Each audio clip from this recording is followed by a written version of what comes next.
అందరికీ నమస్తే. నేను మీ జర్నలిస్ట్ పండరి.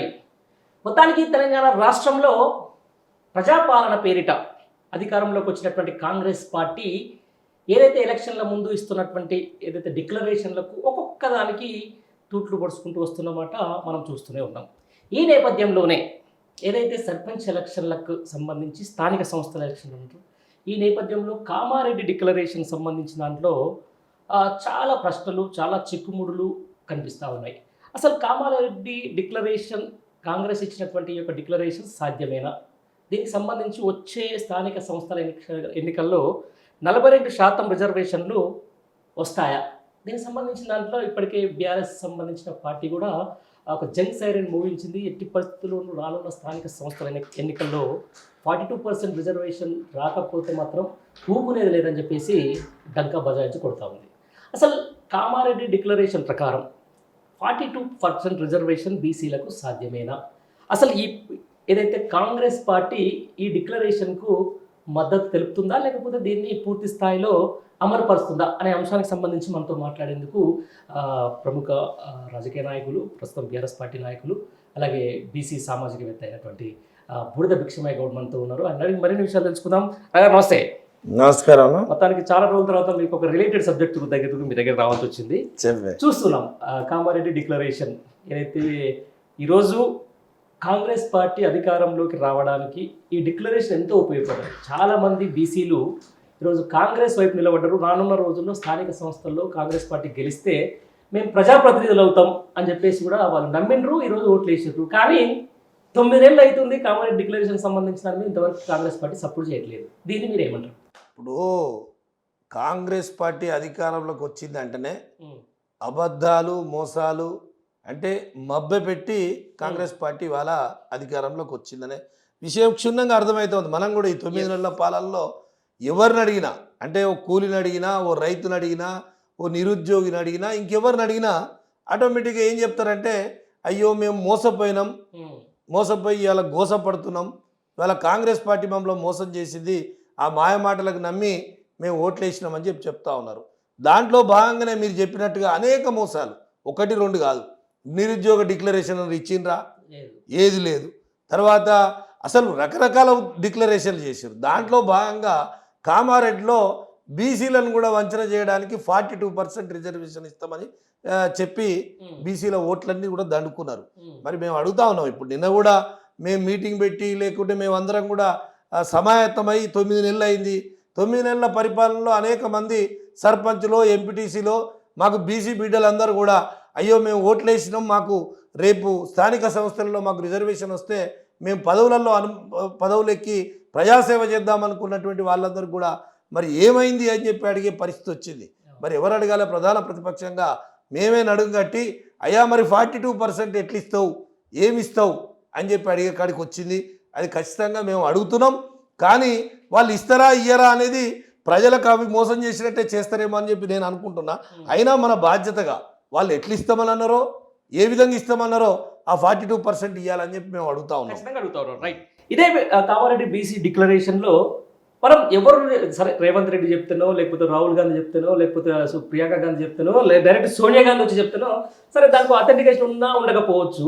ఎవరైతే బీసీ ముఖ్యమంత్రిగా ఉన్నటువంటి కర్ణాటక ముఖ్యమంత్రి ఇప్పుడున్న సిద్ధరామయ్య సమక్షంలోనే అక్కడ బీసీ డిక్లరేషన్ జరిగింది. దాని మీద సైన్లు కూడా పెట్టడం జరిగింది. ఆయన కూడా ఒక మాట అన్నాడు, ఒకవేళ కనుక తెలంగాణ రాష్ట్రంలో రేపు జరగబోయే స్థానిక సంస్థల ఎన్నికల్లో 42% రిజర్వేషన్లు ఇవ్వకపోతే నేనే వచ్చి ఇక్కడ ఫైట్ చేస్తా అని చెప్పేసి ఆయన ఒక మాట మాట్లాడాడు. దాన్ని అంటే నిజంగా బీసీ నాయకుల సమక్షంలో జరిగింది బీసీ డిక్లరేషన్. దీన్ని ఎట్లా చూస్తారు? అయితే పాపం సిద్ధరామయ్య గారు కూడా ఆడ ముఖ్యమంత్రిగా పనిచేస్తుండు. కర్ణాటక నేను ముఖ్యమంత్రి చేస్తా ఉన్నా, మరి ఇక్కడ కూడా రేపు బీసీ రిజర్వేషన్ అమలు కాకుంటే నేను వచ్చి చేపిస్తా అంటే నేను ఒక ముఖ్యమంత్రిగా మాట్లాడుతున్నా అని చెప్పి ఆయనతో అనిపించారని చెప్పి నేను అనుకుంటున్నా. అయితే వాస్తవంగా మీకు ఒక విషయం చెప్పాలి, ఒక్క నిమిషంలో చెప్తా. కాంగ్రెస్ పార్టీ మొదటి నుండి కూడా స్వాతంత్రం వచ్చినప్పటి నుంచి ఇప్పటి వరకు కూడా బీసీలను మోసం చేస్తున్న పార్టీ అంటే కాంగ్రెస్ పార్టీ. ఎందుకంటే ఆనాడు నెహ్రూ కాలేకర్ కమిషన్ వేసిండ్రు. కాలేకర్ కమిషన్ ఏం చేసిండు? అది కమిటీ నిర్ధారణ చేసింది. అరే బీసీలకు రిజర్వేషన్ ఇవ్వాలని చెప్పింది. ఇస్తే ఇవ్వాలని చెప్తే ఆయన ఏం చేసిండు? సరే ఇస్తామని చెప్పి అంటారు కదా అని చెప్పి దాన్ని తొక్కిపెట్టారు. దాని తర్వాత జనతా పార్టీ వచ్చిన తర్వాత వాళ్ళు ఖచ్చితంగా బీసీ రిజర్వేషన్ ఇద్దాం అని చెప్పి వాళ్ళు ఆ కమిషన్ను మళ్ళీ ఒకసారి పునరుద్ధరించడానికి ప్రయత్నం చేశారు. కానీ జనతా పార్టీ అది పడిపోయింది. పడిపోయినాక ఇందిరాగాంధీ వచ్చింది. ఇందిరాగాంధీ గారు వచ్చినప్పుడు అప్పుడు మండల్ కమిషన్ వేద్దాం, మండల కమిషన్ ద్వారా ఖచ్చితంగా మేము బీపీ మండల్ అని చెప్పేసి ఒక మాజీ ముఖ్యమంత్రిని కమిషన్ ఇచ్చి రిపోర్ట్ తెప్పించారు. కానీ ఆ రిపోర్ట్ ఇస్తే ఇందిరాగాంధీ ఆమె పదవి ఉన్నన్ని రోజులు దాన్ని అట్లా పక్కన పెట్టి ఉట్టిగానే నడిపించింది. బీసీలని ఎస్సీలని ఆ విధంగా మాటలు చెప్పుకుంటూ నడిపించిందే తప్ప బీసీలకు రిజర్వేషన్ ఇవ్వలేదు. దాని తర్వాత జనతా పార్టీ తర్వాత వీపీ సింగ్ అప్పుడు కూడా నేను రిజర్వేషన్ చేయాలి, అప్పుడు నిజంగా కూడా బీపీ మండల కమిషన్ ఉంది, ఆ కమిషన్ ద్వారా ఖచ్చితంగా వీళ్ళకు బీసీ రిజర్వేషన్ ఇవ్వాలని చెప్పంటే ఆనాడు ఉన్నటువంటి ప్రతిపక్ష నాయకుడు ఎవరు మరి రాజీవ్ గాంధీ గారు ఏం చెప్పిండంటే నిండు పార్లమెంటులో బీసీలకు రిజర్వేషన్ ఇస్తే ఇవాళ దేశం విచ్ఛిన్నమవుతుంది, అంత లౌకికవాదం దెబ్బతింటుంది, అనేక కొట్లాటలు జరుగుతాయి కాబట్టి ఇప్పుడు బీసీ రిజర్వేషన్ అవసరం లేదని తప్పించిండు. మళ్ళీ ఇవాళ రాహుల్ గాంధీ ఏమో బీసీ రిజర్వేషన్ ఇస్తా అన్నాడు. సిద్ధరామయ్య కూడా దాంట్లో ఆ తానులో ముఖ్యే కదా. అంటే వీళ్ళు చెప్పడానికి ఏమి ఇబ్బంది లేదు, ఎప్పుడూ మోసం చేస్తూనే ఉన్నారు. బీసీలకు రిజర్వేషన్ అయితే ఇస్తలేరు. ఇప్పుడు మరి కామారెడ్డిలో కూడా సిద్ధరామయ్య గారితో కూడా గట్లే చెప్పించిందని నేను అనుకుంటున్నా. అయినా మనం ఏమంటున్నాం, మేము డిమాండ్ చేస్తున్నాం 42% ఇవ్వాలి. మీరు ఇచ్చి ఓట్లు వేయించుకున్నారు, ఖచ్చితంగా 42% అనేక మంది బీసీ బిడ్డలు ఎవరైతే ఓట్లు వేయించినటువంటి వాళ్ళు ఉన్నారో వాళ్ళందరూ కూడా ఆశపడి ఓట్లేస్తే మరి మోసం చేస్తారా, 42% అమలు చేస్తారా? అదో గమ్మత్తైన విషయమే ఉంది. 42% అసలు సుప్రీంకోర్టు న్యాయస్థానమే 50% రిజర్వేషన్ దాటొద్దని చెప్పినా 42% ఇస్తా అని చెప్పిండు అంటే అది మోసం చేయడానికి అది ప్రజలకు అనుకోలే కదా. ప్రజలకు ఇవన్నీ విషయాలు తెలియదు కదా. ఈ విషయాలు తెలియవు అంటే నిజంగా కూడా మేము చదివేప్పటికి మాకు తెలిసినప్పటికి కూడా దాదాపు నెహ్రూ దగ్గర నుంచి వెళ్ళి ఇప్పుడు ఇందిరాగాంధీ గారు కావచ్చు, తర్వాత రాజీవ్ గాంధీ గారు కావచ్చు, ఇంతమంది మోసం చేసిరని చెప్పి మనం అనుకోలే కదా. అంటే వాస్తవంగా మోసం చేసిర్రు కానీ ప్రజలకు తెలియదు కదా. అంటే మోసగించబడే ప్రజలుంటే మోసం చేసుకుంటూనే వస్తూ ఉన్నారు. మళ్ళీ దాంట్లో మోసంలో భాగంగా ఇవాళ రాహుల్ గాంధీ ఏమంటాడంటే అరే బీసీ కులగణన జరగాలి అంటాడు, బీసీ రిజర్వేషన్ కావాలంటాడు. కానీ ఇక్కడికి వచ్చేసరికి ఇక్కడ కూడా నిండు అసెంబ్లీలో రేవంత్ రెడ్డి గారు ఏం చెప్పిండు, పాలితులే పాలకులు కావాలన్నాడు. అరే ఎంత ముద్దుగా అనిపించింది ఆ మాట చెప్తే. పాలితులే పాలకులు కావాలి. నేను అసెంబ్లీ సాక్షిగా చెప్తా ఉన్నా, రిజర్వేషన్లు అది బీసీ కులగణన జరుగుతుంది, సమగ్ర బీసీ కులగణన జరిగి నేను రిజర్వేషన్ 42% అమలు చేసి ఎన్నికలకు పోతానని ఒక మాట అన్నాడు. తర్వాత అది అట్లా పక్కన పెట్టి ఒకసారి ఏమంటాడు, సరే అందరిని పెట్టి ఎలక్షన్లు పెడదాం అని చెప్పి ఒక ప్రయత్నం చేస్తూ ఉన్నాడు. మళ్ళీ అందరు గట్టిగా అనగానే అరే లేదు కులగణన చేద్దామంటాడు. అంటే ఇట్లా రకరకాలుగా వంచి మోసం చేయడం అనేది కాంగ్రెస్కే, దాంట్లో రేవంత్ రెడ్డికి. మీరే అన్నారు నిండు అసెంబ్లీలో పాలితులే పాలకులు కావాలని చెప్పేసి. మరి ఇదే రేవంత్ రెడ్డి ఆయన రెడ్డి సంఘం సంబంధించిన దాంట్లో పోయి అసలు రెడ్డులు అంటేనే పాలకులు అని చెప్పేసి కూడా అన్నారు. మరి దీన్ని ఎట్లా చూస్తారు? ఇప్పుడు అదే కదా మోసం అంటే ఎక్కడో అవపడతలేదు. ఇప్పుడు మనం అనుకున్నట్టే రెడ్డిల మీటింగ్ పోయి ఏమో అసలు రెడ్డిలే ప్రజాస్వామ్యబద్ధంగా ఎప్పుడైతే వీళ్ళే పాలకులు అవుతారు, వాళ్ళే అందరూ మంచిగా చూస్తారు, వాళ్ళకే భూమి ఉంటుంది, వాళ్ళకే జాగ్ ఉంటుంది, వాళ్ళే 10 మందికి అన్నం పెడతారు, వాళ్ళే దరి చేస్తారు, వీళ్ళే పరిపాలించే హక్కు ఉందనేమో అక్కడ చెప్పిండు. మొన్న నిండు అసెంబ్లీలోనేమో పాలితులే పాలకులు కావాలనేది నా లక్ష్యం, కాంగ్రెస్ లక్ష్యం కూడా అదే, దాంట్లో నేను తాను ముక్కలే కాబట్టి నేను కూడా చెప్తున్నా పాలితులే పాలకులు కావాలన్నాడు. కానీ వాళ్ళు ఏది మరి పాలకులు కావాలంటే మనం చూస్తూ ఉన్నాం, ఒకే సామాజిక వర్గం రాజ్యం వెళ్తుంది, అవపడుతూ ఉంది. ఒకే సామాజిక వర్గం ఇవాళ అసలు కార్పొరేషన్ చైర్మన్లు వేస్తే ఒకే సామాజిక వర్గం. అసలు ఎంత బాధ అనిపిస్తుంది. ఇవాళ ఉన్నటువంటి వాళ్ళు టికెట్లు ఎన్ని ఇచ్చిండ్రు, వాళ్ళకు ఇచ్చినటువంటి ప్రతి పార్లమెంటుకు 2 బీసీలకు ఇస్తామని చెప్పినటువంటి కాంగ్రెస్ పార్టీ ఎటుపోయింది? అసలు ఒకే కుటుంబంలో ఒకే టికెట్ ఇస్తాన్న మాట ఎటుపోయింది? ఒక్క నల్లగొండ జిల్లాలో ఏ కుటుంబం చూసినా 2 టికెట్లే కదా. ఏ కుటుంబం చూసినా జాలారెడ్డి గారికి కొడుకు 2 కొడుకులకు, వెంకటరెడ్డికి రాజగోపాల్ రెడ్డికి ఉత్తమ్ కుమార్ రెడ్డికి భార్యకు పెళ్ళానికి ఎక్కడ న్యాయం అండి ఇది? ఎక్కడన్నా వాళ్ళు చెప్పినటువంటి మాట ఉందా? అంటే ప్రజలను మోసగించటంలో కాంగ్రెస్కు మించినటువంటిది ఏది లేదు. ఇవన్నీ రెండే ఉన్నాయి కానీ ఇంకా 3 కూడా ఉన్నాయి. ఇంకా 3 కూడా ఉన్నాయి, ఇంకా చాలా ఉన్నాయి. అంటే ఎగ్జాంపుల్ నల్గొండ జిల్లా మాది కాబట్టి నేను ఉదాహరణకు చెప్తా ఉన్నా. ఇంకా 3 కూడా ఉన్నాయి.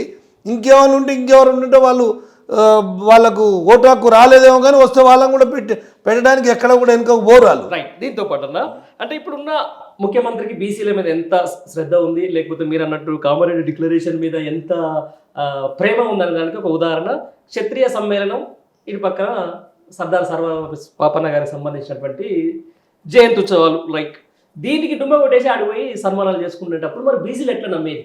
అదే కదా, ఇప్పుడు ఓట్లు వేసుకున్నాం అయిపోయింది కదా, మరి ఎట్లా మళ్ళీ నెక్స్ట్ టైం అవసరం లేదా? నెక్స్ట్ టైం ముచ్చట ఇంకేమన్నా అబద్ధాలు చెప్తా కదా. అంటే వాళ్ళు అబద్ధాల పునాదుల మీదే పెరిగిండ్రు అనేది మనకు అర్థమవుతా ఉంది. ఇప్పుడు మనకే క్షుణ్ణంగా టైం ఇచ్చి అదైతే నిజంగా ఎంత ఘోర అవమానం అంటే, సర్దార్ సర్వాయ్ పాపన్న అనేటువంటి ఒక పెద్ద విప్లవ యోధుడు, అంటే నిజంగా ఈ ప్రపంచంలో బహుజనులందరినీ ఏకం చేసి బహుజనులతోనే పరిపాలనలో ఆయన కూడా భాగస్వామ్యమైనటువంటి నాయకత్వాన్ని పునికి తెచ్చుకున్నటువంటి సర్దార్ సర్వాయ్ పాపన్న జయంతి రోజు నువ్వు షెడ్యూల్లో టైం ఇచ్చి, అంటే నేను 10 గంటలకు ఇస్తున్నా అని చెప్పి షెడ్యూల్ టైము అఫీషియల్గా రిలీజ్ చేసిన తర్వాత అందరేమో ఎదురు చూస్తున్నారు. అరే ముఖ్యమంత్రి వస్తాడు, నిజంగా కూడా బీసీల మీద, ఎందుకంటే నేను ఇంతకుముందే చెప్పినగా పాలితులే పాలకులు కావాలని అసెంబ్లీలో చెప్పిన మాట కావచ్చు, అనేక సందర్భాల్లో చెప్పిన మాట కావచ్చు, ఇవన్నీ కూడా అంటే అన్నిటితో ఏంటంటే ఖచ్చితంగా వస్తాడు ముఖ్యమంత్రి, మా గౌరవం దక్కుతుంది, బీసీలను కూడా గౌరవిస్తున్నాను అనుకుంటే ఇక్కడ ఒక కిక్ కొట్టేసి చక్కగా పోయి క్షత్రియులు దాంట్లో పెట్టి, అసలు ఎంత అద్భుతమైనటువంటి రాజులు మీరు, అసలు మీ వల్లనే తెలంగాణ వచ్చిందంటే ఏడువాళ్ళ నవ్వాళ్ళ అర్థమైతే లేదు. ఎక్కడ పోయినరు బీసీలు? ఎవరన్నా దాంట్లో ఉద్యమంలో పాల్గొన్న వాళ్ళు ఒక్కరన్నా ఉన్నారా? అసలు ఈ తెలంగాణ కోసం మాట్లాడినటువంటి వాళ్ళు ఉన్నారా? ఆయన మాట్లాడినటువంటి మాట అసలు క్షత్రియుల వల్లనే అద్భుతమైనటువంటి ఫలితాలు వస్తాయి, మీకున్నటువంటి గుణగణాలు ఎవరికి లేవు అని చెప్పిండంటే, మరిగా ఒక ఆయన మంచోడు అంటే మేము చెడ్డోడు అన్నట్టే కదా, బీసీలు దేనికి పనికిరాలన్నట్టే కదా. అది ఎంత బాధాకరమైన అవమానకరమైన విషయం. అది నిజంగా యావత్తు తెలంగాణ బీసీలందరూ, దాంట్లో దట్టు గౌడ సామాజిక వర్గం చాలా బాధపడుతున్నారు. కానీ ఏం చేస్తాం, ఇప్పుడు అదం దాటిపోయింది, అయిపోయినాయి, ఓట్లు అయిపోయినాయి, ఓట్లు అయిపోయినాక ఓడమల్లే అంటున్నాడు. ఏం చేద్దామంటే ఇక దాని సమయం వస్తుంది, అట్లేం లేదు. సరే ఉన్నాయి ఇప్పుడు స్థానిక సంస్థల ఎలక్షన్స్ అయితే ఉన్నాయి కదా, ఒకవేళ బీసీ డిక్లరేషన్ కాకుండా ఇదే కాంగ్రెస్ ప్రభుత్వం స్థానిక సంస్థల ఎలక్షన్ నిర్వహిస్తే ఏం చేస్తుంది బీఆర్ఎస్ పార్టీ? బీఆర్ఎస్ సంఘ నేతలు ఏం చేస్తారు?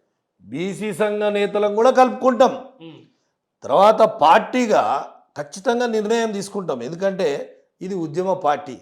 ఒక మాట అంటేనే తెలంగాణ కోసం 60 సంవత్సరాలు నిరీక్షంగా నిర్విద్ధంగా కొట్లాడుతున్నటువంటి దాని ఆకాంక్షను బలంగా నిలబెట్టినటువంటి కేసీఆర్ గారి నాయకత్వాన్ని ఎవరు ఇక దాంట్లో ఆయన పట్టుబట్టిండంటే ఉడుము పట్టే. అది ఒక్కసారి దాన్ని మనం మనసు మీద తీసుకొని దీన్ని ఎట్టి పరిస్థితిలో సాధించాలి, ఇది కావాలి ప్రజలకు అనుకున్న నాడు ఏ విధంగానైతే తెలంగాణ కొట్లాడినామో అదే విధంగా ఇవాళ కేసీఆర్ గారు మళ్ళీ నడుము గడితేనే ఈ తెలంగాణ రాష్ట్రంలో బీసీలకు ఖచ్చితంగా బతుకు దొరుకుతుందని చెప్పి నేను భావిస్తూ ఉన్నా. ఎందుకంటే మీకు చిన్న ఉదాహరణ చెప్తా. 60-70 సంవత్సరాలు మనం ప్రజాస్వామ్యంలో మనం ఇక్కడ తెలంగాణ ఆంధ్రప్రదేశ్ కలిసి మరి ప్రజాస్వామ్యంలో రాజ్యం చేశారు. కానీ ఎనడన్నా బలహీన వర్గాలు బలపడాలని కోరుకుర్రా? ఎనడన్నా గొర్రెలను కొనిచ్చి వాళ్ళను జీవితాలను ఆర్థికంగా లాభం చేపట్టిర్రా?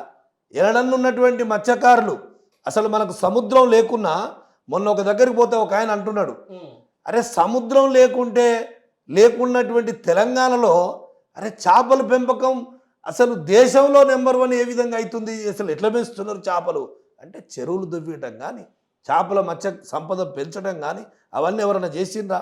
మనం చూసినామా?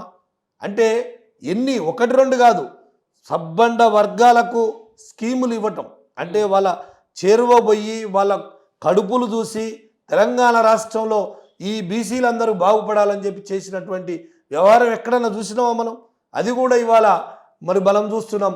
ఇవాళ రైతు బంధు అసలు ఎకరం 2 ఎకరాలు 3 ఎకరాలు 4 ఎకరాలు ఉన్నటువంటి రైతులు పెట్టుబడి లేకుండా చాలా ఇబ్బంది పడే రోజులలో మరి రైతుకు సాయం చేసేటువంటి పెద్ద గొప్ప మనసున్నటువంటి నాయకుడు ఎవరైనా పుట్టిండ్రా అంటే తెలంగాణ తెచ్చులో ఒకటే కాదు, తెలంగాణ పునర్నిర్మాణంలో భాగంగా అద్భుతమైనటువంటి ఫలితాలు ఇవాళ తెలంగాణ రాష్ట్రం అంటే అయ్యో హైదరాబాద్ కానీ తెలంగాణ రాష్ట్రం అంటే అరే తెలంగాణ పోయి బతికితే బాగుండు అనేది ఎన్ని రాష్ట్రాల నుండి వచ్చేది ఇక్కడ బతికే పరిస్థితి వచ్చింది. మన రాష్ట్రమే తెలంగాణ నుండి వలసపోయేటువంటి కార్మికుల దగ్గర నుంచి ఇవాళ ఎక్కడెక్కడ నుంచో వచ్చి మన రాష్ట్రంలో పని దొరుకుతుంది, మన రాష్ట్రంలో పని ఉంది అని చెప్పి వచ్చేటువంటి పరిస్థితి తెచ్చింది కేసీఆర్ గారు, ఆ నాయకుడే. కాబట్టి ఇవాళ బీసీ నినాదంగా తీసుకుంటున్నాం, బీసీలకు తీసుకున్నాడు. బీసీ నినాదంతో రేపు బీసీలకు బాగు చేయాలనే అవకాశం అంటే ఏ విధంగా దేవాలయ రిజర్వేషన్ అనేది కూడా ఒక్క కేసీఆర్ గారే తేగలుగుతారు. అంత పెద్ద తెలంగాణ తెచ్చిన నాయకుడు నిబద్ధతతో చిత్తశుద్ధితోని మళ్ళీ బీసీలకు అండగా ఉండే నాయకుడు కేసీఆర్ గారి వల్లనే సాధ్యమవుతుందని నేను భావిస్తా ఉన్నాను. ఈ సందర్భంగా చెప్పారు కాబట్టి నేను ఒక రిలేటెడ్ క్వశ్చన్ అడుగుతా. 10 ఏళ్ల పాటు ఇదే బీఆర్ఎస్ పార్టీ అధికారంలో ఉన్నా, మరి ఎందుకు చేయలేకపోయి మాత్రం 42% రిజర్వేషన్? అయితే ఇది ప్రజలకు మీ ద్వారా నేను చెప్పాలి, 100% చెప్పాలి. ఎందుకంటే అలవి కానీ హామీలు ఇవ్వటం కానీ మభ్య పెట్టడం కానీ కేసీఆర్ చరిత్రలో లేదు. ఎందుకు అంటే ప్రజల బాగు కోసం బీసీలను మోసం చేసో వంచో ఏదో చేయాలనే ఆలోచన లేదు. హైకోర్టే సుప్రీంకోర్టే 50% మించొద్దు అన్న తర్వాత సుప్రీంకోర్టును ధిక్కరించే వాళ్ళైతే ఎవరైతే లేరు. కాబట్టి ఆయన ఆలోచన విధానం కూడా మొదటి నుంచి మీరు పరిశీలిస్తే మొట్టమొదటి అసెంబ్లీనే తీర్మానం చేసిర్రు. ఏమని తీర్మానం చేసిర్రు? కేంద్ర ప్రభుత్వం కులగణన చేయించాలి, తర్వాత కేంద్రాన్ని రేపు పార్లమెంటులో బీసీ బిల్లు పెట్టాలి, ఎందుకంటే బీసీలకు రిజర్వేషన్ మరి చట్టసభలలో కావాలని చెప్పి పెట్టినటువంటి నాయకుడే కేసీఆర్ గారు. ఆ కేసీఆర్ గారే ఆయన ఆలోచన విధానంలో ఉంది. ఈ 50% దాటొద్దని ఏదైతే సుప్రీంకోర్టు ఇచ్చిందో ఆ సుప్రీంకోర్టు ఇచ్చింది అయితే ఇంకోటి మరలేం కదా. అయితే ఇప్పుడు తమిళనాడులో 69% ఉంది. 69% ఎట్లొచ్చింది? తమిళనాడు ప్రజలు అక్కడ రాష్ట్రంలో ఉన్నటువంటి నాయకులు గట్టిగా కొట్లాడి పార్లమెంట్లో దాన్ని చట్ట సవరణ చేసి వాళ్ళకు 69% తెచ్చారు. ఇప్పుడు కూడా నేను చెప్తా ఉన్నా, ఖచ్చితంగా కేసీఆర్ గారు పూనుకుంటే రేపు వచ్చే రోజుల్లో మళ్ళా పట్టు బట్టి ఆయనే రేపు మళ్ళా బీసీలకు రిజర్వేషన్ బరాబర్గా తెచ్చేటువంటి నాయకుడు. ఎందుకంటే రేపు పార్లమెంట్లో ఆయన వల్లనే అవుతుంది. అంత పెద్ద తెలంగాణను సాధించిన నాయకుడు ఈ బీసీ దాని గురించి సాధించడం పెద్ద లెక్క కాదు. కాబట్టి ఖచ్చితంగా ఆయననే కోరుతాం. నిన్న కూడా మేము నిన్న బీఆర్ఎస్ పార్టీలో అనేక బీసీ మంది నాయకులతోని గౌరవ కేటీఆర్ గారు కూడా వచ్చిండ్రు. ఆయన కూడా చాలా అద్భుతంగా చెప్పిండు, నిజం బీసీలకు రావాల్సినటువంటి వాటా దక్కాల్సిందే, రిజర్వేషన్లు కానీ వాళ్ళకు ఫలాలు కానీ ఏ విధంగా ఇచ్చినామో ఇవి దక్కాలని చెప్పారు. దానికి చిన్న సూచన చెప్తా నేను, మీరు ఒక్కసారి గమనించాలి.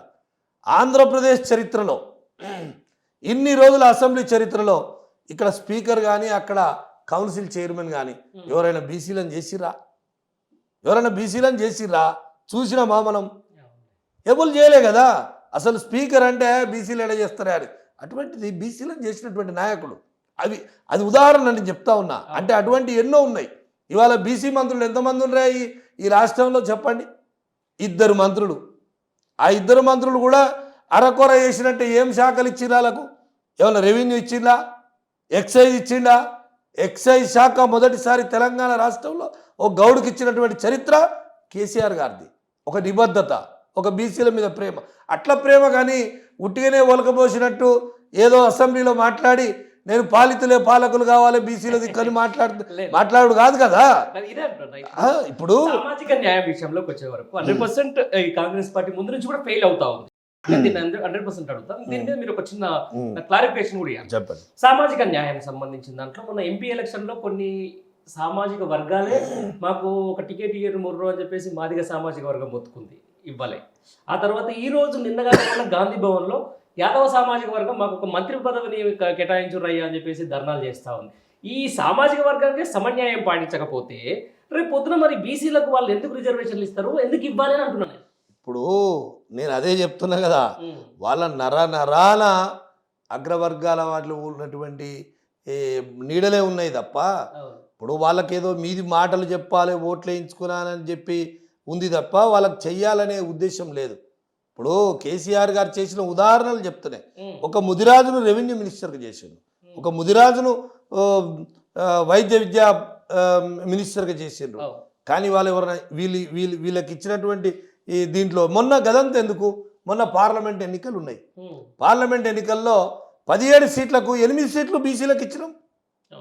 వాళ్ళు కనీసము ఇంత పెద్ద గౌడ సామాజిక వర్గం ఒక టికెట్ ఇచ్చిరా, ఒక యాదవ సామాజిక వర్గం ఒక టికెట్ ఇచ్చిరా, ఒక 80 లక్షల మంది ఉన్నటువంటి జనాభా ఉన్నటువంటి మాదిగలకు ఒక టికెట్ ఇచ్చిరా.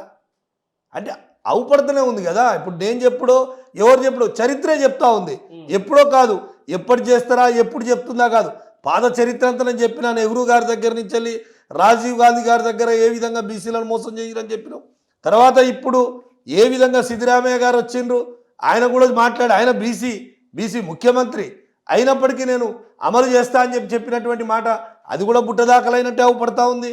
ఇక రేవంత్ రెడ్డి అయితే వేదికల మీదే రెడ్ల గురించి చెప్పే, ఇక మన గురించి కూడా చెప్పిండు అట్లే మోసం చేస్తాను. రైట్, ఇదే విషయంలో 110% కేసీఆర్ గారు బీసీ సామాజిక వర్గానికి సంబంధించి చేసిన పనులు చాలా గొప్పవి.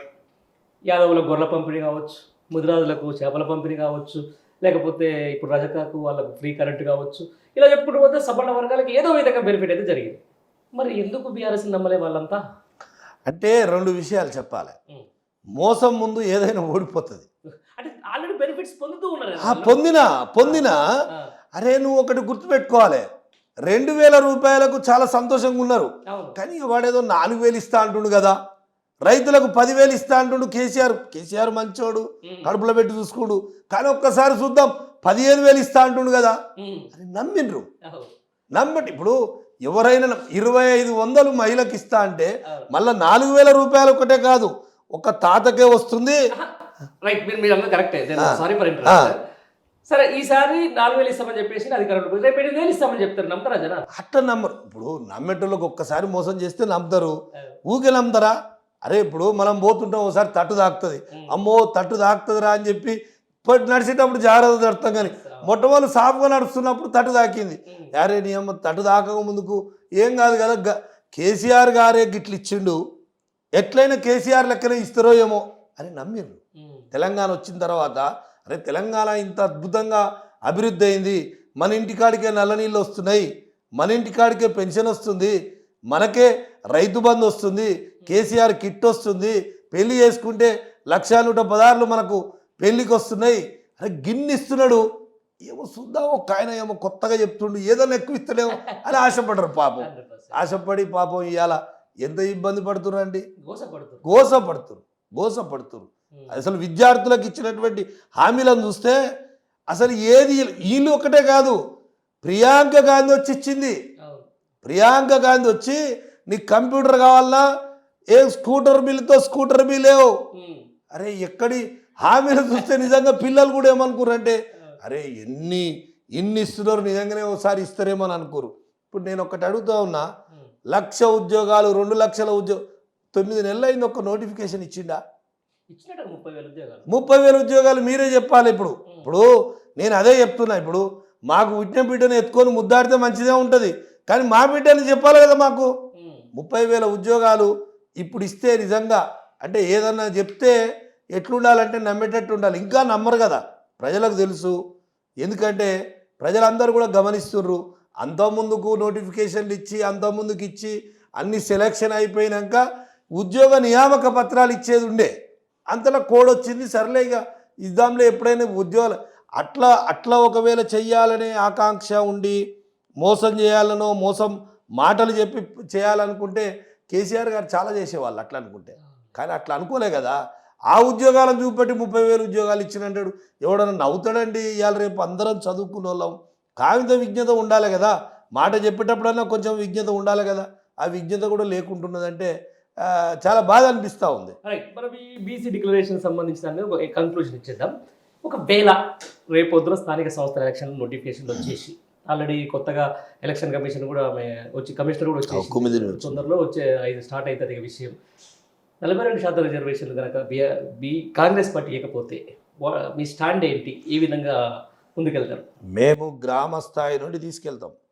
గ్రామ స్థాయి నుండి రాష్ట్ర స్థాయి వరకు ప్రతి ఒక్కరిని కదిలించడంలో బీఆర్ఎస్ మించినటువంటి వేరే ఉద్యమం లేదు ఇక.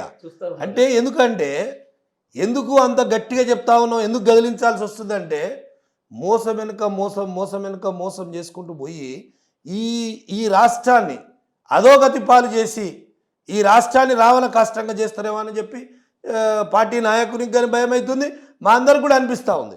ఎందుకంటే మోసం ఎన్నిసార్లు మోసం చేస్తే ఊరుకుంటాం? ఇప్పుడు తెలంగాణలో పౌరుషంగా వాళ్ళం, ఒకసారి మోసం చేస్తే చెప్పినాం, ఒకసారి మోసం చేస్తే చెప్తాం. కాబట్టి ఖచ్చితంగా చాలా పెద్ద ఎత్తున ఉద్యమం చేస్తాం. చాలా పెద్ద ఎత్తున ఉద్యమం ఒకటే కాదు, గ్రామ స్థాయి నుండి చాలా తారాస్థాయి వరకు చాలా పెద్ద ఎత్తున ఉద్యమం చేసి ఖచ్చితంగా మెడలు వంచైనా ఏ విధంగా ఇస్తావో బిడ్డ 42% ఇస్తా అన్నావు ఇయ్యి. తర్వాత నీకు ఇంకో మాట చెప్పాలా, ఎంత మోసం అంటే బీసీలకు బడ్జెట్లో 1,00,000 కోట్ల రూపాయలు నిధులు ఇస్తా అని చెప్పాడు. అరే ఇవన్నీ అంటే నమ్మబలకటం. అరే 1,00,000 కోట్లు ఎట్లు ఇస్తామని మేము అడిగితే ఆ రోజు నేను ఇస్తా అంటే చూడవేగో వీళ్ళు వద్దంటుర్రు అని. సరే ఇస్తా అంటే మరి నిజంగానే 1,00,000 కోట్లు ఇస్తామంటే సంవత్సరానికి 20,000 కోట్లు. 20,000 కోట్లలో కనీసము పోయినసారి పెట్టిట్టు 10,000 కోట్లు పెట్టలే. అంత లేదు.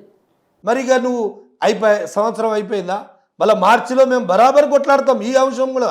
మార్చిలో పోయిన 10,000 ఈ 10,000 ఖర్చు పెట్టినావా పెట్టలేదా చూడాలా. తర్వాత బాత ఈ 10,000 ఇప్పుడు 30,000 కోట్ల రూపాయల బడ్జెట్ పెట్టకుండా కూడా ఊకోం. 30,000 కోట్ల బడ్జెట్ పెట్టకుండా ఊకోం.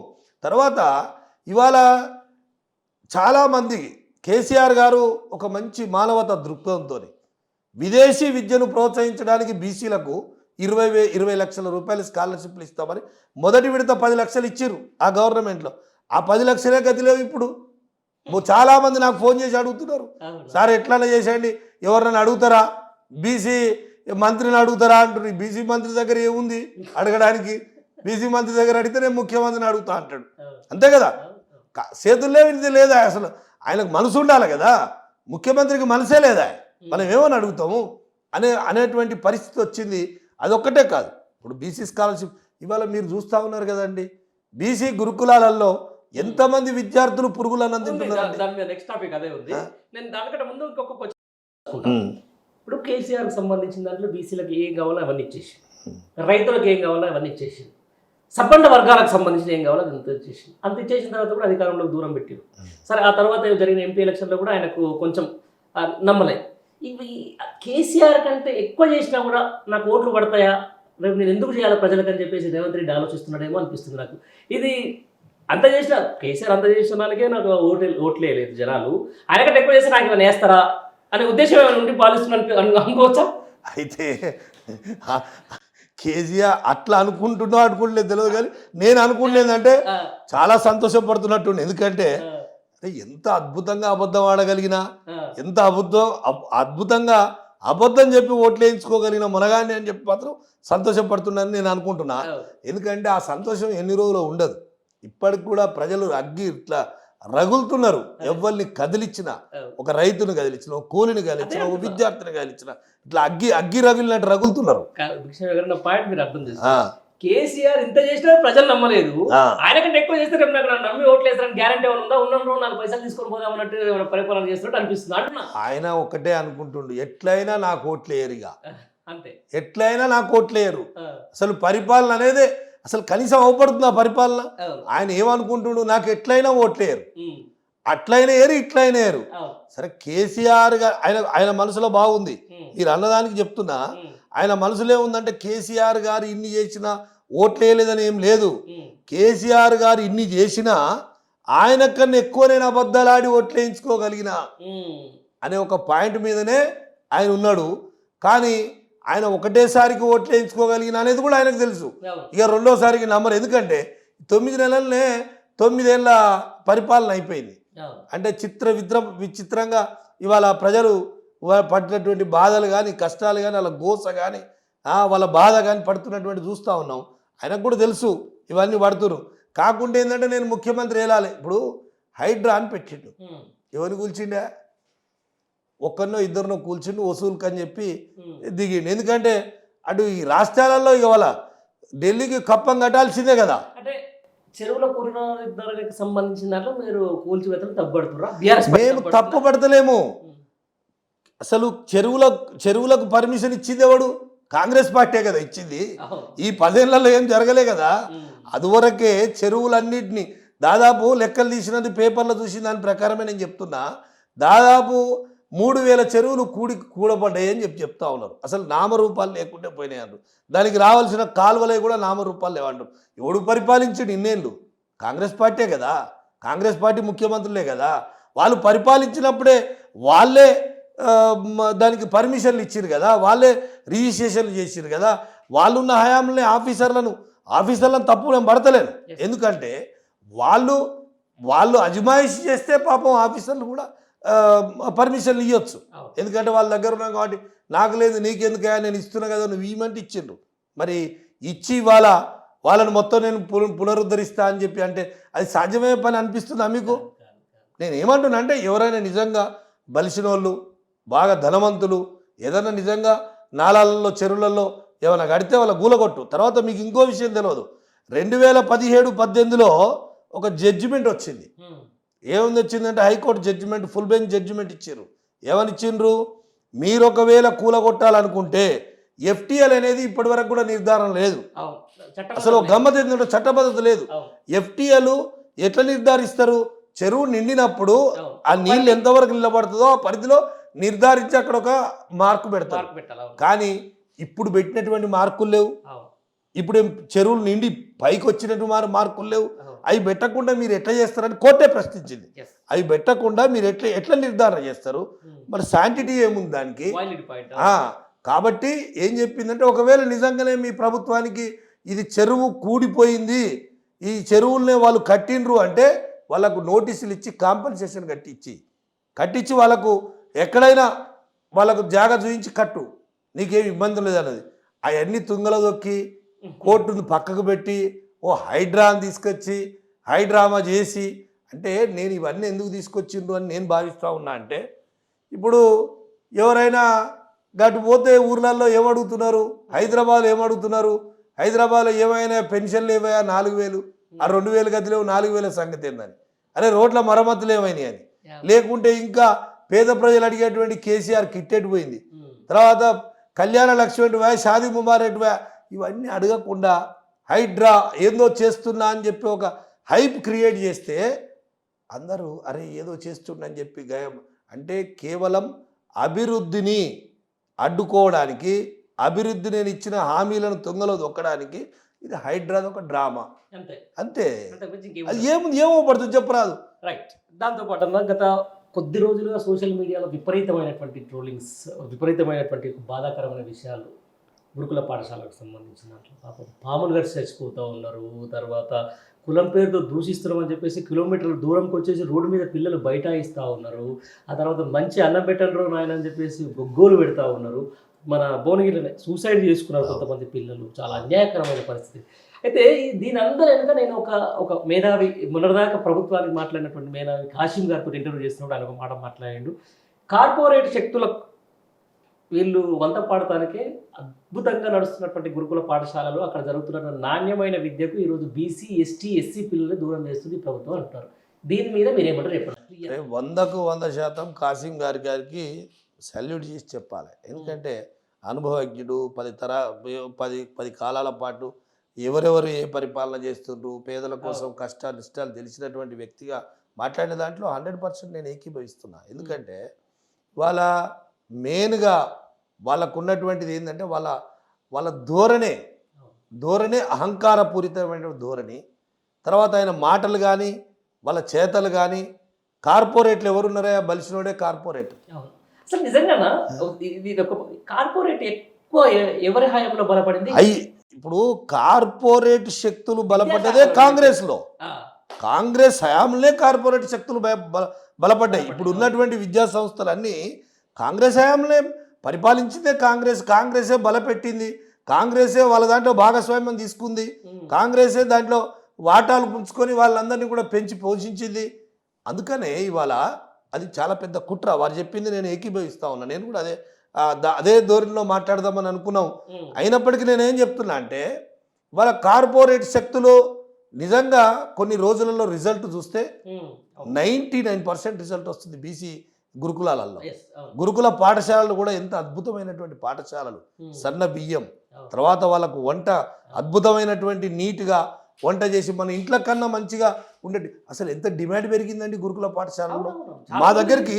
మా దగ్గరికి కొన్ని వందల మంది సార్ ఎట్లన్నా చేసి సీట్ కావాలి, ఎందుకే అంత కాదు, అది చాలా బాగుంది సార్, మన ఇంట్లో పెరుగు మన్ను ఒక కూరగాయలతో పెడుతున్నాం, 2-3 కూరగాయలు, మంచి సాంబారు, తర్వాత పెరుగు, మంచి పౌష్టికాహారం పెడుతున్నారు, తర్వాత పిల్లలకి ఎడ్యుకేషన్ బాగుంది, క్వాలిఫైడ్ టీచర్లను పెట్టిండ్రు, చాలా మంచిగా ఉంది, దాంట్లో చేస్తామని చెప్పి డిమాండ్ ఎందుకు వచ్చింది?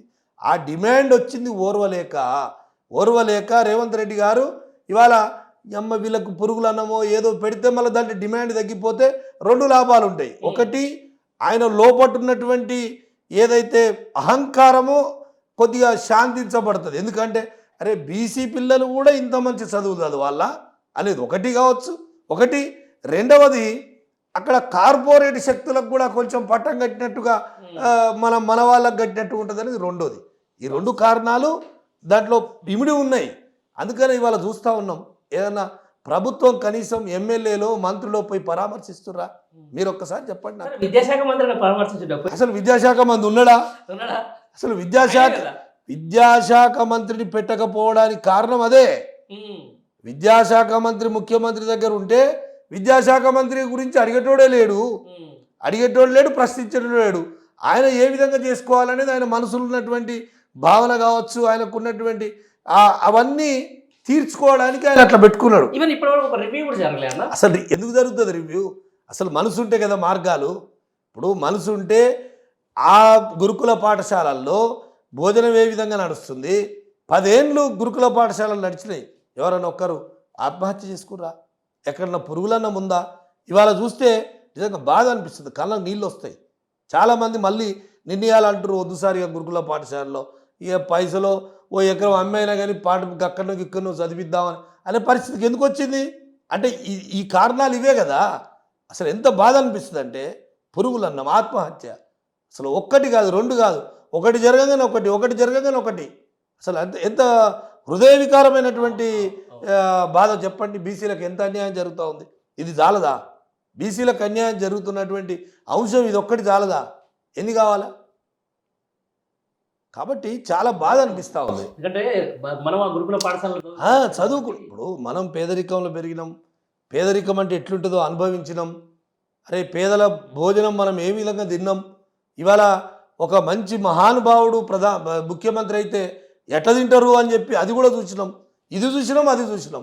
మళ్ళీ ఇవాళ వచ్చి యథా రాజా తదా ప్రజ అన్నట్టు మనల్ని మళ్ళీ వంచన చేయడానికో, మళ్ళీ తెలంగాణలో ఎవరైతే తెలంగాణ కోసం గొప్పలుగా చెప్పినటువంటి రాష్ట్రాలలో పోయి చెప్పుకున్నటువంటి వాళ్ళు ఉండరో, మన రాష్ట్రంలో తెలంగాణలో వచ్చి పనిచేస్తుండ్రో వాళ్ళు గొప్పగా చెప్పినటువంటిది తెలంగాణ మళ్ళీ ఏమైపోతుందో అని చెప్పి భయం అవుతూ ఉంది. 1 కాదు 2 కాదు, ఎన్ని రకాలుగా కాళేశ్వరం కడితే ఒక మాట చెప్తారు, ఇంకోటి కడితే మిషన్ భగీరథ కడితే ఒకటి చెప్తారు. అసలు ఏమి ఇప్పుడు 9 నెలల్లో ఒకటి పాండుగారు 9 నెలలు అయింది, ఇవాళ ఎంత 60-65-70 వేల కోట్ల అప్పు చేసిండు. అప్పు చేసిందనేమో మనను బదనాం చేయడానికి, ప్రజలందరినీ ట్రాక్ మరలించడానికి అప్పులైనాయి, నా దగ్గర ఏముంది, అప్పులైనాయి అని చెప్పి చేసుకుంటూ ఇవాళ 70 వేల కోట్ల దాదాపుగా 60-70 వేల కోట్ల అప్పు చేసిండు. ఏం చేసిండా మరి? ఇప్పుడు ఏమైనా కట్టిండా? ఏమైనా చేసిండా? వీళ్ళు ఏ రుణమాఫీ చేయడానికే 70 వేల కోట్లుగా రుణమాఫీ చేసింది ఎంత పాండుగారు? 17 వేల కోట్లు అమలైంది, 11 వేల కోట్లే. ఇంకా వాళ్ళకి అవి పోలేదు పైసలు. 17 వేల కోట్లు చేసినామని చెప్తున్నారు. కానీ భట్టి గారు మన మంత్రి గారు చెప్పిండు, ఏం చెప్పిండు? ఫైనాన్స్ మినిస్టర్ గారు 11 వేల కోట్లు మాత్రమే వాళ్ళకు డిస్ట్రిబ్యూషన్ అయినాయి, ఇంకా బ్యాంకులలో వాళ్ళకి అందలేదు. అనేక కొర్రీలు. అసలు ఆ మాట చెప్తే ఇక కళ్ళకు నీళ్ళు వస్తాయి. అసలు రైతులను ఎంత మోసం చేసిరంటే రైతు రుణమాఫీ చేస్తా అని చెప్పి 2 లక్షలు అని చెప్పి ఉరికి తెచ్చుకోనరు అని చెప్పి ఆశ లేనోనికి కూడా అరే నిజంగానే కేసీఆర్ లాగా వీళ్ళు కూడా ఇస్తారేమో అని చెప్పి వాళ్ళు ఉరికొచ్చి తెచ్చుకుంటే ఇవాళ వడ్డీకి వడ్డీ పడుతుంది కదా, వడ్డీకి వడ్డీ పడుతుంది. బ్యాంకులు ఇబ్బంది పెడుతున్నాయి, ఇబ్బంది పెడకాడుకు వచ్చినాయి. అంటే ఎంత ఇబ్బందికరం ఇవన్నీ, ఎంత అసలు వాస్తవంగా 49,000 కోట్ల రూపాయలు రుణమాఫీకి కావాల్సినటువంటి డబ్బులు, దాన్ని 31,000 కోట్లు అని చెప్పి క్యాబినెట్ తీర్మానం చేసింది. మీరే అంటారు 17,000 కోట్లే అని మీరు అంటారు. దాంట్లో 11,000 కోట్లే ఇంప్లిమెంట్ అయినా ఇంకా పైసలే పోలేదని నేను అంటున్నా. 31,000 క్యాబినెట్ తీర్మానం చేసింది అయితే కూడా మరి ఇంకా 13,000 కోట్లు 15,000 కోట్లు కావాలి కదా. అయ్యో ఇంకా చాలా మంది రోడ్లు ఎక్కుతారు. ఇంకా కేసీఆర్ గారు ఒక్క పిలుపుగా ఇంకా బయటికి వెళ్ళి ఇస్తే బాగుండు. ఆయన ఏమనుకుంటున్నాడు, సరే నడవని మనం ఏదో తొందరపడ్డట్టు మనమే వాళ్ళు ఇబ్బంది పెట్టినట్టు అని చెప్పి వాళ్ళు భావిస్తారు. ఇప్పుడు ఏమనుకుంటేనే కేసీఆర్ గారు ఎక్కడ ఒక మాట కూడా మెదలకుంటేనే ప్రతిరోజు నిత్యం మన దైవస్మరణ చేసుకున్నట్టే కేసీఆర్ కుటుంబాన్ని, కేసీఆర్ గారిని, కేటీఆర్ గారిని, హరీష్ రావు ఇదే పనే. ఆయన ఏం మాట్లాడకుంటేనే ప్రజలే మాట్లాడతారు. కేసీఆర్ మాట్లాడినాడు ఇక ఆగదు. కేసీఆర్ గారు మాట్లాడినాడు ప్రజలు ఇక గిట్లుండదు. తెలంగాణ ఉద్యమం లెక్క ఉద్యమం అవుతుంది, ఊకోరు కదా, అది జరుగుతుంది, అది జరుగుతుంది. ఇప్పుడు మీరు ఇంతకుముందు ఒక మాట హైడ్రా అన్నారు. హైడ్రాకి సంబంధించిన దాని మీద ఇప్పుడు మీరు ప్రాతినిధ్యం వహిస్తున్నటువంటి నియోజకవర్గంలో అక్కడ ఉన్న ఎమ్మెల్యే కూడా మా భువనగిరి గుట్ట మీద కూడా మాకు హైడ్రా పెడితే బాగుంటుందని చెప్పి ఒక రిప్రజెంటేషన్ ఇచ్చింది. మీకు తెలుసా ఈ విషయం? అయితే నేను చూడలేదు కానీ సరే ఎవరి అభిప్రాయం వాళ్ళది ఇస్తే ఇవ్వచ్చు, నేను వద్దని అంటలేను. కానీ హైడ్రా అంటే ఇక అనేక తోకతోకలు వస్తాయి ఇక దాంట్లో. హైడ్రా చేసిండ్రు అంటే గవర్నమెంట్ భూములు ఎన్ని పోయినాయి, తర్వాత అసైన్మెంట్ భూములు ఎన్ని పోయినాయి, చెరువులు ఎన్ని పోయినాయి, చెరువులు కబ్జాకి ఎన్ని గురైనాయి. ఇక ఆ కథకు పోతే అది కూడా చాలా పెద్ద కథ, చాలా పెద్ద అది నడవాల్సిందే. సరే నడవని మంచిదే కదా. అసలు హైడ్రా అనేది ఉందా పాండు గారు మళ్ళా చెప్తారు. హైడ్రా అనేది ఒక డ్రామా. హైడ్రా అనేది డ్రామానే మీ స్థానిక ఎమ్మెల్యేలకు ఉన్న తెలివి ఆ రేంజ్ లో ఉందని చెప్పి అట్లా ఉంది. ఇప్పుడు సరే వాళ్ళకు ఉన్నటువంటి అవగాహన రాహిత్యం కావచ్చు, పరిపాలన రాహిత్యం కావచ్చు, సరే అవగాహన ఉండాలి కదా. ఒక మాట మాట్లాడుతున్నాము మనం, ఒక రిప్రజెంటేటివ్గా ఒక మాట మాట్లాడుతున్నామంటే అన్ని విధాలుగా ఆలోచన చేసే మాట్లాడాలి. ఇప్పుడు నేను చెప్పినటువంటి ఏ మాట మాట్లాడినా ఉన్నటువంటి మాటే మాట్లాడినా కదా. వాళ్ళు చేసిన మోసం గురించే చెప్పినా కదా, మనం చేసిన మంచి గురించే చెప్పినా కదా. మంచిని మంచి అంటారు, చెడును చెడే అంటారు. మేమేమైనా చెడు చేస్తే కూడా చెడు అంటారు. ఇప్పుడు 100కు 100% భగవంతుడే చేయలేదు.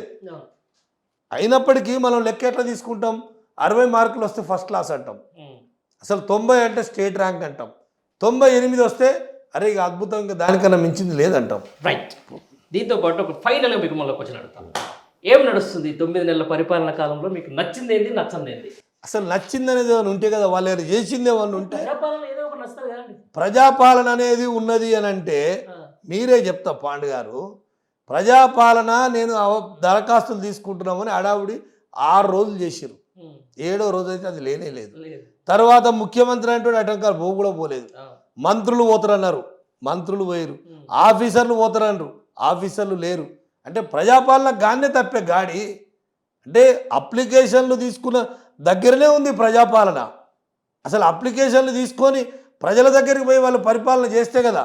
ఇప్పుడు ఏమైనా అందరు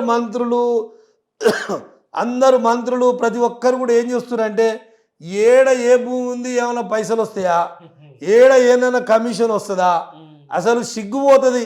మంత్రులు అని చెప్పుకునేందుకు సిగ్గుపోతుంది. 1,50,000 ఎక్కడ ట్రాన్స్ఫర్స్ ఉన్నా ఏడ ఏం కమిషన్ వస్తుందని ఎవరిని చూడు. ఉష్క కుప్పని బెదిరించుడే, తర్వాత రైస్ మిల్ ఆయనను బెదిరించుడే, కాంట్రాక్టర్లను బెదిరించుడే. ఇక కాంట్రాక్టర్ల పాత బకాయిలు ఏమన్నా ఉంటే బిల్లులు ఇవ్వమంటే బరాబర్గా ఇగో ఇంత కమిషన్ దీనికని చెప్పి టోల్ గేట్ల బోర్డు పెడుతున్నావు, ఇగో ఇంత ఫిక్స్డ్ రేట్ అని, అది ఇస్తే మీరు తీసుకొని పోర్రి. ఇంత అధ్వానమైన పరిపాలన ప్రజాపాలన ఎట్లా అంటారండి? అంటే ఎందుకన్నా మనకన్నా నోరు రావాలి కదా.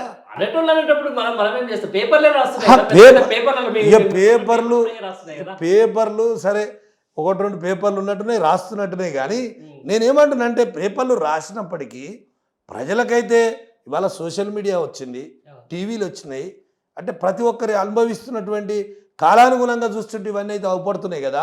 ప్రజాపాలన అనడానికి నోరెట్లు వస్తుందని నా నా నా అభిప్రాయం. అంతే. నా అభిప్రాయం నేను ఏమంటా అంటే ప్రజాపాలన అనేది పేపర్లకే సరిపోయిందా, అట్లా కూడా పేపర్ల కన్నా వచ్చిందా అంటే ఆ పేపర్లు కూడా తీసుకునే పరిస్థితి లేదు కదా. ఇప్పుడు ఆ రోజు ప్రజా పరిపాలన మాది వస్తుంది, మీరు అందరు రాని తేరి దరఖాస్తులు తీసుకుంటాడే లేడా.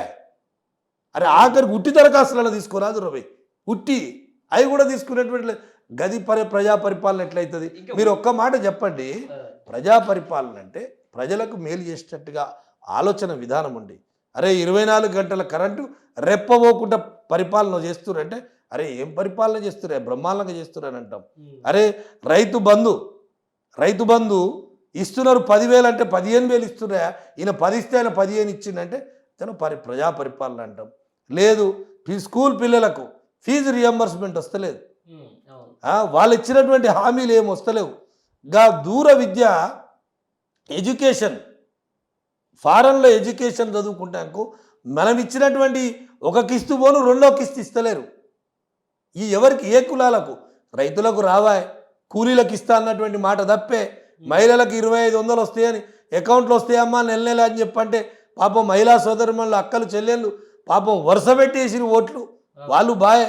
ముసలమ్మలను మోసం చేస్తేవి, ముసలమ్మలకు 2,000 కాదు 4,000 వస్తాయి, తాతకు వస్తుంది అమ్మకు వస్తుంది అంటే ఈమెకు రాదా ఆమెకు రాదా, ఆ 2,000 చక్కగా రావా. అల్లే మధ్యలో 2 నెలలు పీక్కనే పాయ్. రైతు బంధు రాదా. ఇక దేని గురించి ప్రజాపాలన. పెళ్లి చేసుకున్నటువంటి వాళ్ళకు అరే బాలింతలకు కేసీఆర్ కిట్ వస్తుందంటే కిట్ రాదా. బాలింతో కూడా అంటే కేసీఆర్ ఎంత మహాత్మతమైన వ్యక్తి అంటే రేపు తెలంగాణలో పుట్టబోయే బిడ్డ కూడా పౌష్టికంగా కానీ శారీరకంగానే కాకుండా మానసికంగా వాళ్ళ తల్లి మంచిగా ఉంటే బిడ్డ కూడా అద్భుతంగా రేపు ఎదుగుతాడు, విజ్ఞానవంతుడవుతాడు అని ఆలోచనతో చేసినటువంటిది ఏదైనా ఉందా ఇవాళ? చూసిరా నేను మన వార్త గాంధీ ఆసుపత్రిలో ఏంది ఆ చనిపోవడం ఏందండి. గాంధీ ఆసుపత్రి మన బీఆర్ఎస్ గవర్నమెంట్లో అద్భుతంగా కోవిడ్ని రక్షించింది. ఏడికి పోవాలంటే గాంధీకి పోవాలనే పరిస్థితి ఉండే. అటువంటి గాంధీని ఇవాళ పిల్లలు చూడండి ఏ విధంగా చనిపోతూ ఉన్నారు. అసలు పిల్లల పరిస్థితి చూస్తే ఎంత హృదయ వికారంగా బాధ అనిపిస్తూ ఉంది, రోధించినట్టు అనిపిస్తూ ఉంది. ఇటువంటిది ప్రజాపాలన అంటే మీకు మనసు ఎట్లా ఒప్పుతుందండి? నాకు మనసు వదిలిపెట్టి ప్రజాపాలన అని నోట్లకెళ్ళి అనడానికే కనీసం ఒక్క వర్గాలకు అరే గీ రైతులకు అయింది, గీ కూలీలకు అయింది, గీ పిల్లలకు అయింది, ఈ దవాఖాన మంచిగా జరుగుతుంది, గా ఎడ్యుకేషన్ గా పురుగులు అన్నం తిని గా నిద్రపోకుండా ఉరిపోసుకుంటున్నారు పిల్లలు భయాలందలకు గురై. ఇటువంటి పరిపాలనను ప్రజాపాలనని ఏ విధంగా అందాం, ఏ విధంగా అనుబుద్ధి అవుతుంది? ఇది ప్రజా పరిపాలన కాదు, ప్రజా కంటక పరిపాలన అయింది. అంతేనా? ప్రజా కంటక పరిపాలన. ఫైనల్గా లాస్ట్కి వచ్చాను మీకు, దీంతో మనం కంక్లూడ్ చేద్దాం. మనం ఫస్ట్ ఏదైతే బీసీ డిక్లరేషన్ స్టార్ట్ చేసినామో లాస్ట్ ఫైనల్ కూడా అదే అవుతుంది. నవంబర్ వరకు డేట్ లైన్ ఇచ్చారు మీరు బీఆర్ఎస్ పార్టీ.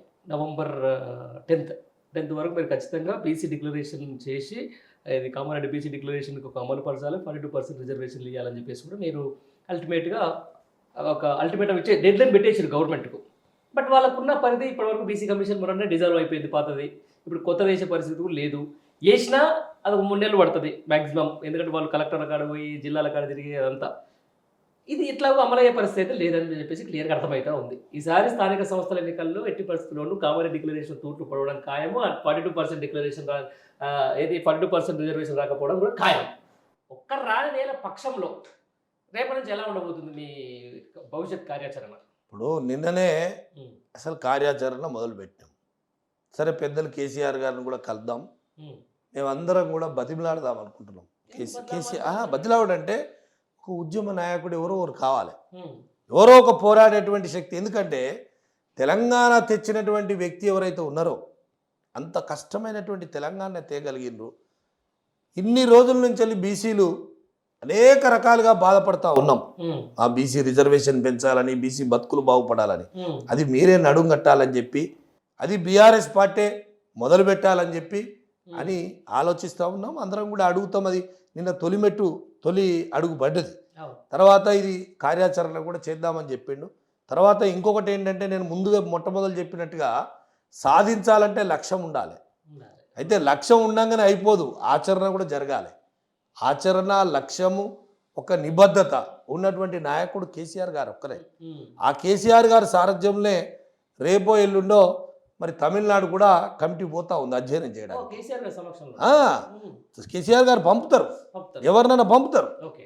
వారి ఆధ్వర్యంలో మన పార్టీ బీఆర్ఎస్ నుంచి వెళ్ళి ఒక అధ్యయనానికి కూడా పోతా ఉన్నారు. అధ్యయనానికి పోయి తమిళనాడులో వాళ్ళు ఏ విధంగా అమలు చేసినటువంటి రిపోర్టు తీసుకొచ్చి సార్ ఈ విధంగా చేయాలి, తెలంగాణ ఏ విధంగా సాధించారో మీరు ఖచ్చితంగా మనకు బీసీ రిజర్వేషన్ చట్టసభలది కావాలి. తర్వాత పోతే ఇక్కడ ఇప్పుడు మొదటైతే స్థానిక సంస్థల్లో రిజర్వేషన్ మనకు 69 కావాలి, బీసీలు బాగుపడుతుంది కావాలని చెప్పి వారికి నివేదిక కూడా నివేదించి ఖచ్చితంగా బీఆర్ఎస్ పార్టీ అడిగేస్తుంది. బీసీల కోసమే బీఆర్ఎస్ తప్పకుండా పనిచేస్తుంది. రైట్ అండి, థ్యాంక్ యూ వెరీ మచ్. చాలా మంచి విషయాలు మాట్లాడారు. మొత్తానికి ఇది బూడిద భిక్షమయ్య గారితో మాట ఉంది. Thank you very much. నమస్తే.